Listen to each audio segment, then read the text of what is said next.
Nouvelle surprise lors de cette Coupe du Monde. Les demi-finales commençaient cet après-midi à 16h pour la rencontre entre le Maroc d'El-Nissiri et le Portugal de Cristiano Ronaldo, qui pourrait éventuellement, en cas d'élimination, disputer son dernier match, sa dernière Coupe du Monde de sa carrière. Suite des quarts de finale de la Coupe du Monde ce samedi, avec la première rencontre de la journée, à savoir Maroc-Portugal. Les Marocains avaient donc l'occasion d'entrer dans l'histoire du football africain et dans l'histoire de la Coupe du Monde en atteignant les demi-finales en cas de victoire donc de l'élimination du Portugal. Mais Walid Regragui devrait miser sur une équipe remaniée avec les blessures récentes de Naïef Aguerd et Noussa Masraoui.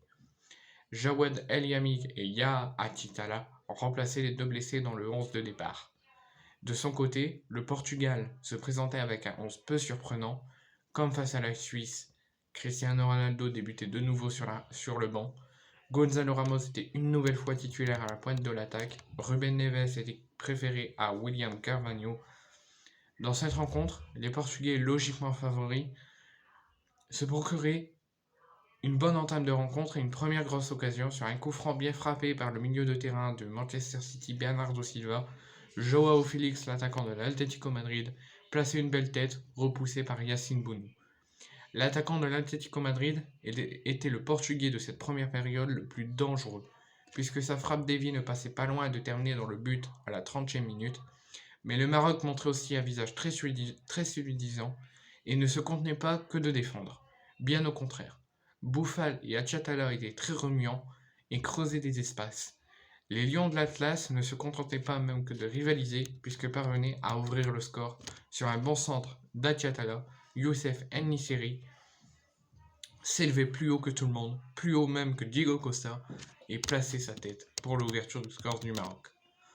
Donc première période, un petit peu du 50-50, mais le Maroc dominait un petit peu plus et avait plus l'envie d'aller chercher la qualification.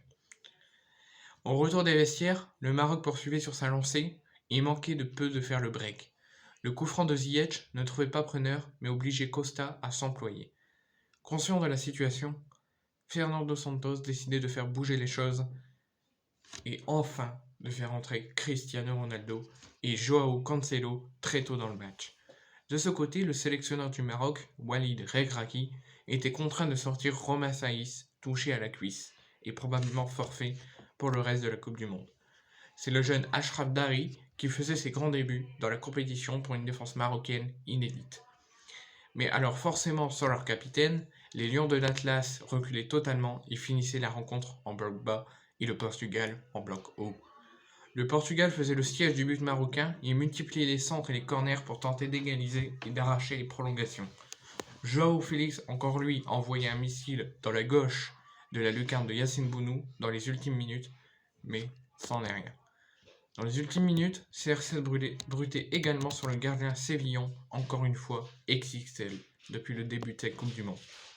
Mais tout était écrit pour que le Maroc puisse écrire l'histoire du football africain, de la Coupe du Monde, en allant éliminer le Portugal de Cristiano Ronaldo. Malgré un rouge dans les dernières secondes, le Maroc résistait jusqu'au bout pour obtenir son billet pour les demi-finales et être le possible prochain adversaire de l'équipe de France. Parce que ce match est désigné le possible adversaire du vainqueur du match de ce soir à 20h, nos Bleus contre les Anglais d'Harry Kane. Donc le vainqueur d'Angleterre-France affrontera le Maroc en demi-finale de cette Coupe du Monde de dingue.